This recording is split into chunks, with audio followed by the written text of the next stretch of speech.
Peace, mercy, and blessings of God be upon you. This is a story about Sheikh Saadoun Al Awaji and his two sons, the knights Akab and Hijab. I hope you will enjoy it. So, with God's guidance. Sheikh Saadoun Al Awaji was the paramount sheikh of the Wad Sulayman tribe, a branch of the large Anza tribe. He held a prominent position among his tribes, and his leadership was deeply rooted and respected by its members. He was brave and renowned for his horsemanship, and a skilled poet. He had many sons, but only his two sons, Akab and Hijab, became famous. They were brothers, and Akab's fame surpassed that of his father. He was one of the few heroes of Najd. But before his sons emerged and reached manhood, a dispute arose between Sheikh Saadoun and his wife, the mother of Akab and Hijab, leading to their divorce. She went to her family in Syria with her two sons. She belonged to the Faddan tribe of the Anza, who resided in Syria. The maternal uncles of the two young men, Akab and Hijab, were renowned among the tribe, and they were raised with the best upbringing. After reaching manhood and becoming exemplary horsemen, they assumed leadership of a section of their clan in Syria. As for Sheikh Saadoun, he remained the sheikh of his group, the Wad Sulayman, in Najd until a cousin named Shamikh Al Awaji emerged, challenging Saadoun's leadership and obstructing his influence. His power grew until he repeatedly broke his oath to Saadoun, disregarding the sheikh's orders, defying him at every opportunity, and diminishing his standing within the tribe. Finally, he usurped Saadoun's position and assumed leadership. The tribe, and he began treating the sheikh badly, to the point of humiliating him and forbidding him from watering his camels at any watering place frequented by the tribes of Wad Sulayman, before Shamikh's camels and the camels of the entire tribe had been watered.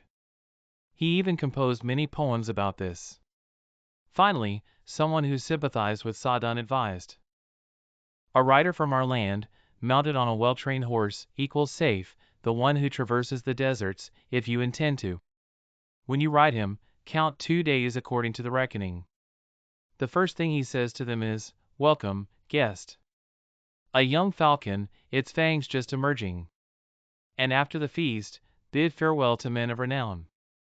And when you ride him, strike him, leaving the strangers behind. And slaughter him towards the North Star, if you are able. And greet and give my regards to Ali Akab and Hijab. Give my regards to the one I love most, if you find him. Specifically, send a message to Akab, the one who frees from troubles. He will save you if you have strayed from the truth. Tell him, Shamikh has grown tall after his hair turned gray. And, O Akab, by God, they have humiliated me and I have been humiliated. And, O Akab, they forced me to do what was not right. And they said, "Go beyond the water," and I transgressed. After I was their protector among strangers. And when they were afflicted, they said, "You did not protect yourself." As long as Shamikh is yours, you have no neck spare. Even if the coffee cup is made beautiful for me, I will not drink it. O Akab, put down the heart's claw is like a thorn, equals since the year the Arabs slept, I haven't known peace. The eyelid is weary of sleep, equals, and the food is trampled underfoot. After the honor, O Akab, I became fearful, equals, and the people are alive, but I am dead after you. From oppression, O Akab, my cheeks have turned gray, equals, and I have become ill from the abundance of hardship and hidden. 3 years have passed, and sleep has not been sweet, equals, and my complaint is from my chest, and I sigh. A house is not built without pillars and ropes, equals, when will Akab come to build us a house? I have no strength except the tenderness of the lambs with their teeth, equals, and I have witnessed much injustice with my eyes and turned a blind eye. I hope for a harbinger of good with every breeze, equals, and when will our brothers come, we will. Shamikh was stunned and realized he couldn't defend himself or escape home. So, he chose to throw himself into the nearby well. He did so, and Akab appeared, lowered a rope, and said, "Come out." Shamikh replied, "This is my grave. I cannot come out unless you pardon me." Akab said, "The cowardice I witness will compel me to pardon your killing, on the condition that Sheikh Saadoun, meaning his father, also pardons you." Akab left the camel herder to water the animals and ordered those around him to bring out the cowardly Shamikh, who had chosen to throw himself into the well. Achab returned after seeing his brother Hijab arrive. He gestured towards their father's house and ordered them to rebuild the large house and raise its pillars. The tribes of the Aulad Sulayman came and greeted Saadoun and his 2 sons, and the oath of allegiance to Saadoun was renewed. They were impressed by Achab and Hijab. Their admiration for Sheikh Achab was immense, for they had seen the man whose bravery had been renowned throughout Syria. The transformation occurred in this simple way, and the 2 sons of Saadoun revived their father's glory, which had been forgotten and revered. Sheikh Saadoun pardoned him, deeming him unworthy of punishment for his actions, given his apparent cowardice. Achab and Hijab had elevated their father to the highest rank. He was Saadoun Al Awaji, the paramount sheikh of the Al Sulayman tribe of the Anza Confederation. He was famous for his courage and horsemanship, and a gifted poet whose rousing verses were full of pride. He was respected even by his enemies and had many sons. But only Achab and Hijab became famous. The rest of his sons did not achieve renown.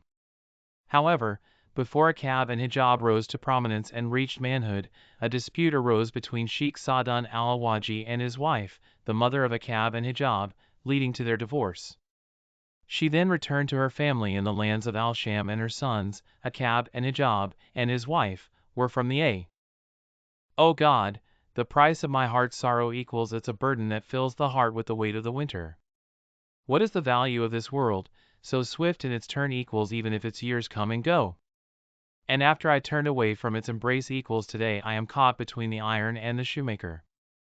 And after we wore the strange garments of its month equals on top of the camel, we had our honors. The day when the shadow of regret did not fall short equals from the one who was led astray by the first ones. And today, the goodness of carrying its burden is bitter equals alas, we do not deserve the hardships. The solver of great knots has crossed them equals and the creator of the stars in the sky that stay awake. No wealth is but empty of its burdens equals and no life is but followed by death.